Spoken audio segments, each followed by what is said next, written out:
신약의 복음서의 중요한 초점은 십자가의 부활과 같은 구속적인 사건에다가 강조점을 맞추고 있어요. 자, 예수님은 하나님의 아들로 이 세상에 오셨다는 것 분명하지만 성경은 예수님의 일상사가 아닌 예수님이 이 세상을 구속하신 구속사에 그 초점을 많이 맞추고 있습니다.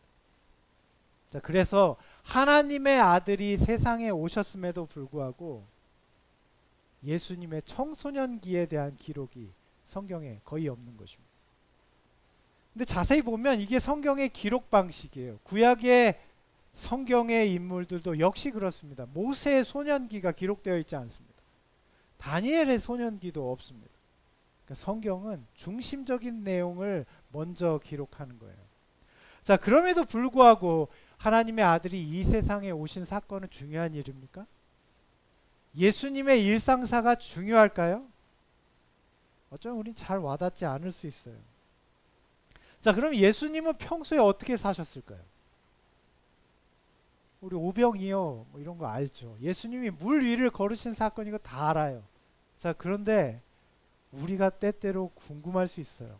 예수님은 친구들하고 무슨 대화 나누셨는지,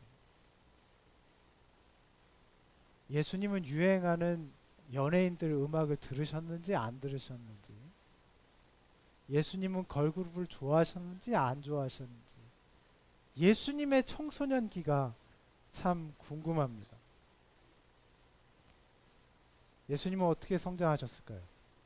자, 그런데 이 단 두 구절밖에 없는 말씀에서 우리는 정말 놀라운 한 가지를 깨달을 수 있습니다.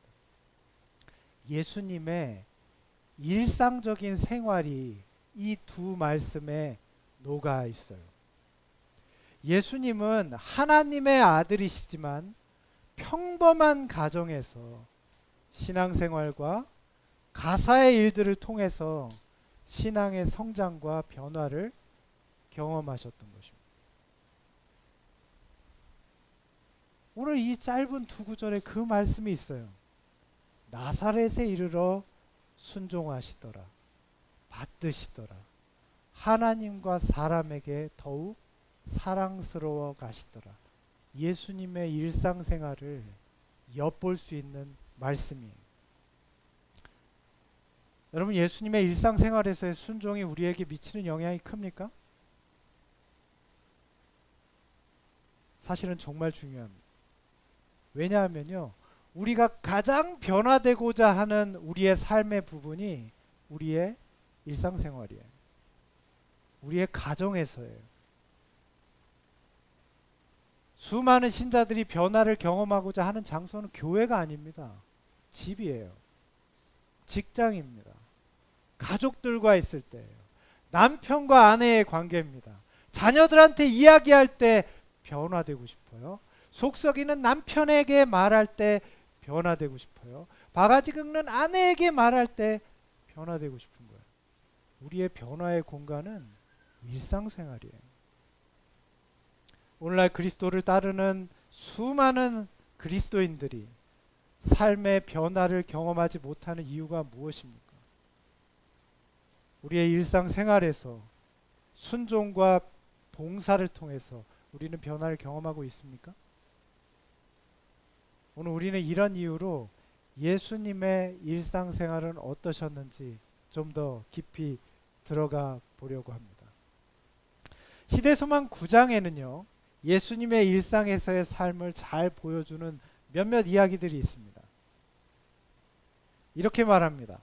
예수께서는 당신의 하늘 성품을 보여주기 위하여 수도사의 밀실에 응거하지 않고 인류를 위하여 열심히 일하셨다. 자, 오늘 우리는 성경과 시대의 소망을 통해서 예수님의 일상생활을 엿볼 수 있습니다. 자, 어떤 면에서 예수님의 일상생활보다는 우리의 관심사는 예수님의 신적 능력에 있죠. 기적과 병고침과 예수님이 일으키신 엄청난 사건들을 우리는 더 주목하지 않나 하는 생각이 들어요. 자, 그런데 사실 예수님의 일상사가 정말 중요합니다. 왜냐하면 우리의 일상생활 가운데 예수님의 삶이 꼭 필요하기 때문이에요.